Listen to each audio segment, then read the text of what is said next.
Hello दोस्तों, good morning. स्वागत है एक बार फिर से आप सभी का एमजेटी एजुकेशन में। दोस्तों आज है 19 जनवरी। आज की वीडियो में हम लोग बात करेंगे 19 जनवरी 2022 के करंट अफेयर के सभी इंपॉर्टेंट क्वेश्चंस के बारे में। पूरी वीडियो ध्यान से देखिएगा, पूरी वीडियो डिटेल में आपको समझाई गई है। अगर वीडियो पसंद आए वीडियो को लाइक और शेयर जरूर कर देना। चैनल पर नए आए हो चैनल को सब्सक्राइब कर लो, बेल आइकन को प्रेस कर लो, जिससे आने वाली वीडियोज का नोटिफिकेशन आप तक पहुंचता रहे। इस वीडियो की पीडीएफ फाइल और डिटेल्स के साथ क्विज दोस्तों मिलेगी आपको हमारे एप्लीकेशन एमजेटी ऐप पर। तो गूगल प्ले स्टोर पर जाइए और एमजेटी ऐप डाउनलोड कीजिए। चलिए बात करते हैं लास्ट डे के क्वेश्चंस की। लास्ट डे का पहला क्वेश्चन था हेनले पासपोर्ट इंडेक्स 2022 में भारत की रैंक क्या है। तो भारत है दोस्तों 83वें स्थान पर। भारतीय रेलवे बोर्ड के नए अध्यक्ष हैं वीके त्रिपाठी। अब बात करेंगे आज के दिन के पहले क्वेश्चन की। तो पहला क्वेश्चन है हमारा, मिसेज वर्ल्ड 2022 का खिताब किसने जीता। इसको जीत लिया है दोस्तों साइलिन फोर्ड ने। साइलिन फोर्ड यहाँ पर आपको इमेज में दिख रही है बीच में, ये साइलिन फोर्ड है। इन्होंने जीत लिया है दोस्तों मिसेज वर्ल्ड का खिताब। ध्यान रखिएगा, मिस वर्ल्ड का नहीं जीती हैं ये मिसेज वर्ल्ड का जीती हैं, ठीक है ना। मिसेज वर्ल्ड का खिताब इन्होंने जीता है साइलिन फोर्ड ने। ये 37 वर्ष की हो चुकी हैं, ठीक है ना। मिस वर्ल्ड जो होता है उसमें आप देखोगे वो उसमें 17, 16, 18, 19, 20 ऐसे ही एज होती है।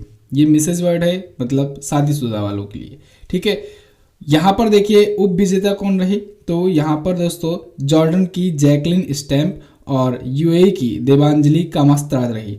यहाँ पर ये दोनों भी आपको इमेज में दिख रही हैं, ठीक है ना, यूएई की और ये जॉर्डन की। तो ये टॉप 3 थे। देखिए ये सभी लोग अपने अपने देश की मिसेज बनी थी, ठीक है। जैसे इंडिया की मिसेज इंडिया बनेंगी, मिसेज अमेरिका ये बनी थी पहले, फिर ये मिसेज यूएई, फिर मिसेज जॉर्डन, ये सभी आकर के एक इंटरनेशनल इवेंट में आई और इंटरनेशनली जो जीता वो हुआ मिसेज वर्ल्ड का खिताब का विजेता, ठीक है। आपसे पूछा जा सकता है भारत को रिप्रेजेंट करने कौन आया था। तो याद रखना है नवदीप कौर। कौन? नवदीप कौर आई थी, ठीक है ना। बेस्ट कॉस्ट्यूम का भी इनको अवार्ड मिला है। इसके बारे में चलिए मैं कल बता दूंगा अच्छे से, ये क्वेश्चन भी इंपॉर्टेंट है, ठीक है। आज की वीडियो में नहीं लिया गया है, कल आपको बता दिया जाएगा। तो फिलहाल ये मिसेज वर्ल्ड बन गई हैं साइलिन फोर्ड। अभी हाल फिलहाल में ऐसे कुछ इवेंट्स हुए हैं, इनका हम लोग रिवीजन यहाँ से कर लेते हैं। जैसे मिस यूनिवर्स का खिताब हरनाथ संधू जीती हैं, मोस्ट इंपॉर्टेंट, तीसरी महिला बनी है भारतीय, ठीक है। मिस इंडिया अर्थ का अवार्ड रश्मि माधुरी ने जीता है। First Miss India Pearl Agarwal ने जीता है। Miss International World doctor Akshata Prabhu ने जीता है और Mrs India Galaxy doctor Nikita Sokal ने जीता है। रिवीजन बहुत जरूरी है, करते रहा करो। अगला, सुमित भाले ने दुबई में अंतर्राष्ट्रीय लोक कला महोत्सव में कौन सा पदक जीता। तो सुमित भाले ने अभी हाल ही में दोस्तों गोल्ड मेडल जीता है। ये दुबई में अंतर्राष्ट्रीय लोक कला महोत्सव में जीते हुए हैं। यहाँ पर आपको दिख रहे हैं सुमित भाले, ठीक है। तो इनको ये अवार्ड मिला हुआ है। ये महाराष्ट्र से हैं और लावड़ी कलाकार हैं, ठीक है। तो फुलबारी तालुका में सुमित भाले ने दुबई में जीता है अंतर्राष्ट्रीय लोक कला महोत्सव में गोल्ड मेडल। दुबई में हुआ था आयोजित अंतर्राष्ट्रीय लोक कला, तो वहीं पर इन्होंने जीता है। लावड़ी महाराष्ट्र में एक लोकप्रिय संगीत शैली है, इसके बारे में कई बार आपको बताया गया है। पारंपरिक संगीत शैली है ये। अगला है 9वां महिला राष्ट्रीय आइस हॉकी चैंपियनशिप कहाँ शुरू हुआ। तो दोस्तों हिमाचल प्रदेश में आयोजित हो रहा है 9वां महिला राष्ट्रीय आइस हॉकी चैंपियनशिप, ठीक है। आइस हॉकी चैंपियनशिप ये पहली बार हिमाचल प्रदेश में हो रहा है और टोटल इसका 9वां संस्करण है। महिलाओं का ये हो रहा है, ठीक है। लाहौल स्पीति जिले के आइस स्केटिंग रिंग में। और लाहौल स्पीति से मैंने आपको याद कराया था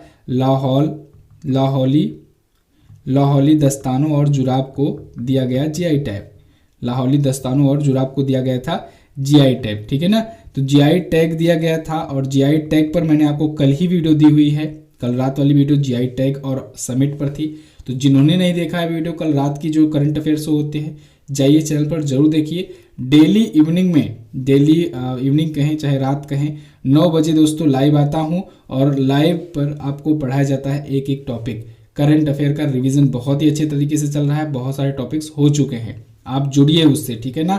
दिवस थीम हो चुका है, इसके बाद आयोजन सम्मेलन ये हो गया, कल जीआई टैग हो गया है, खेल खिलाड़ी हो गया है, पुरस्कार सम्मान हो गया है, ठीक है, महोत्सव मेले हो गए हैं। तो आप सभी चीज़ों को तैयार कर सकते हो बहुत ही शानदार तरीके से। अगला देखते हैं, दावोस एजेंडा शिखर सम्मेलन 2022 की थीम क्या रखी गई। तो अभी दावोस एजेंडा शिखर सम्मेलन दोस्तों आयोजित हुआ है WEF के द्वारा, वर्ल्ड इकोनॉमिक फोरम के द्वारा, और इसकी थीम इस बार की थी दुनिया का राज्य, किंगडम ऑफ द वर्ल्ड। क्या? Kingdom of the world. इसमें प्राइम मिनिस्टर नरेंद्र मोदी जी भी हिस्सा लिए, वर्चुअली ही हिस्सा लिए हालांकि, ठीक है, कोविड-19 को देखते हुए ये वर्चुअली ही शामिल रहे वर्ल्ड इकोनॉमिक फोरम में। तो ये 17 से 21 जनवरी तक चल रहा है। 17 जनवरी से 21 जनवरी तक कोविड-19 महामारी के कारण ये वर्चुअली ही आयोजित हो रहा है। दुनिया का राज्य थीम है इसका किंगडम ऑफ द वर्ल्ड। विश्व आर्थिक मंच के बारे में अगर बात करें तो WEF की स्थापना 1971 में हुई थी। हेडक्वार्टर इसका कोलोग्नी स्विट्जरलैंड में है और अध्यक्ष हैं क्लाउस श्वाब। ओके, अगला देखते हैं। हाल ही में किस देश ने कोविड टीकाकरण के 1 वर्ष पूरा होने पर डाक टिकट जारी किया? तो दोस्तों भारत ने जारी किया है डाक टिकट कोविड टीकाकरण के 1 वर्ष कंप्लीट होने पर। कुछ इस प्रकार से ये डाक टिकट है। भारत के ICMR ने यानी Indian council of medical research ने इसे जारी किया है। ये 1 साल पूरा होने पर लॉन्च किया गया है। यहाँ पर आपको दिखेगी दोस्तों कोवैक्सीन आप जानते हो किसने बनाया है? भारत बायोटेक ने बनाया हुआ है। तो भारत बायोटेक की कोवैक्सीन दिख रही है और एक महिला दिख रही है, यहाँ पर स्वास्थ्यकर्मी इसको वैक्सीन लगा रहा है, ठीक है ना। तो 1 वर्ष पूरा हो गया है, वैक्सीनेशन शुरू हुए भारत में कोविड का, तो इसी वजह से ये डाक टिकट जारी किया गया है। क्लियर है? चलिए, अच्छा कौन कौन सी वैक्सीन आपको याद होगी आप कमेंट करके बताइए हमें। कोविशील्ड को किसने बनाया है और कोवैक्सीन के जो भारत बायोटेक मैंने आपको बता ही दिया, इसके आप CEO का नाम बता दीजिए कमेंट करके। अगला, सिडनी टेनिस क्लासिक में पुरुष एकल का खिताब किसने जीता? तो अभी सिडनी टेनिस क्लासिक इवेंट आयोजित हुआ। ये टेनिस का इवेंट था और इसमें पुरुष एकल का खिताब जीत लिया है दोस्तों असलान करात्सेव ने। असलान करात्सेव यहाँ पर आपको दिख रहे हैं, ये हैं रसिया के। कहाँ के हैं? रसिया के। और इन्होंने एंडी मरे को हराया है।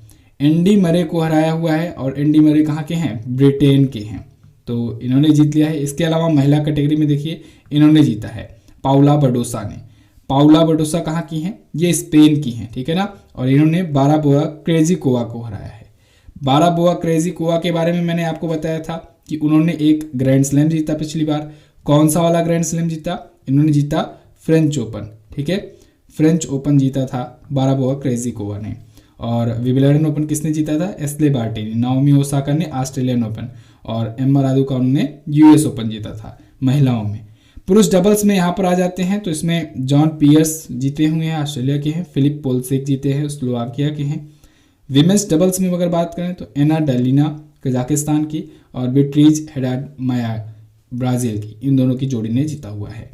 अगला है, हाल ही में पूरी तरह से दक्षिण अफ्रीका में बने अफ्रीका का पहला सैटेलाइट किसने लॉन्च किया? तो इसको लॉन्च किया दोस्तों स्पेस एक्स ने। स्पेस एक्स आप सबको पता है ना, एलन मस्क वाली कंपनी है।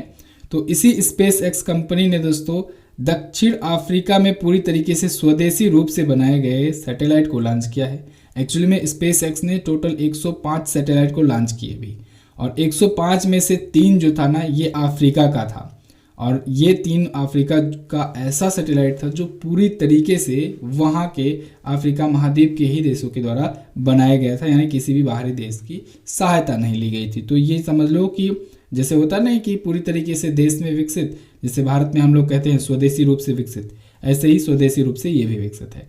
तो स्पेस एक्स ने इसे लॉन्च किया है। ट्रांसपोर्ट 3 मिशन के हिस्से के रूप में इसे लॉन्च किया गया है और 3 छोटे सैटेलाइट अफ्रीका के थे। तो ये समुद्री डोमेन जागरूकता उपग्रह है, यानी मैरीटाइम डोमेन अवेयरनेस सैटेलाइट हैं, जिसे हम लोग कहते हैं MDA सैट। ओके, अगला देखते हैं।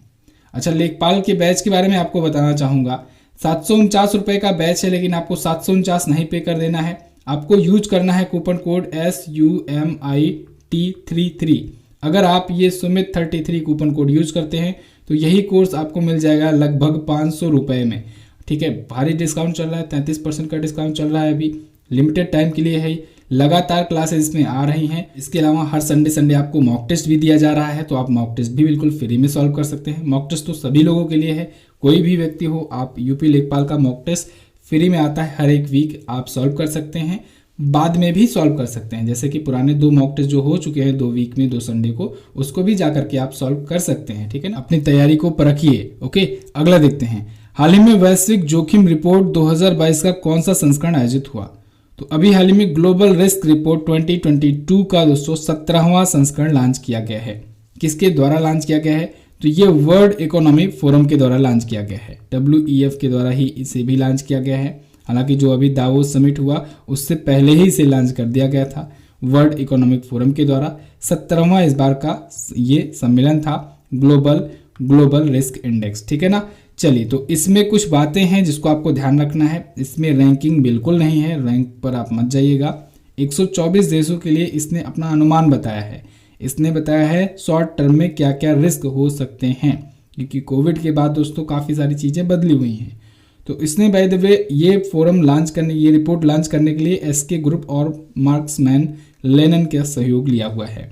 तो इसने बताया है कि 2024 तक जो विकासशील अर्थव्यवस्थाएं हैं, जो डेवलपिंग कंट्रीज हैं, जिसमें चाइना को अगर छोड़ दिया जाए, तो फिर वो जितना पहले से एक्सपेक्ट कर रहे थे जीडीपी में ग्रोथ का, उसकी बजाय 5.5% कम हो जाएगी जीडीपी 2024 तक, ठीक है ना। यानी कोविड के पहले, महामारी से पहले जितना वो एक्सपेक्ट कर रही थी कि हमारी जीडीपी इसी रेट से बढ़ेगी, उसके हिसाब से 2024 तक 5.5% कम होगी जो डेवलपिंग कंट्रीज है उनका। जबकि जो विकसित देश हैं उनकी इकोनॉमी में 0.9% की ग्रोथ हो जाएगी, ठीक है। ये देखिए इंटरेस्टिंग बात, जो अमीर है वो और अमीर हो जाएगा, जो गरीब है वो और गरीब हो रहा है, और कई गुने रफ्तार से गरीब हो रहा है। ओके, अगला, हाल ही में किस केंद्रीय मंत्री ने स्वच्छ विद्यालय पुरस्कार 2021-22 लॉन्च किया? तो अभी हाल ही में केंद्रीय राज्य शिक्षा मंत्री सुभाष सरकार ने इसे लॉन्च किया है दोस्तों, स्वच्छ विद्यालय पुरस्कार 2021-22। ये 2017-16 से ही लॉन्च किया जा रहा है, 2016-17 से ही लॉन्च किया जा रहा है। तो ऐसा नहीं है कि पहली बार लॉन्च किया जा रहा है, ये 2021-22 का संस्करण लॉन्च किया जा रहा है। इसके तहत होता क्या है?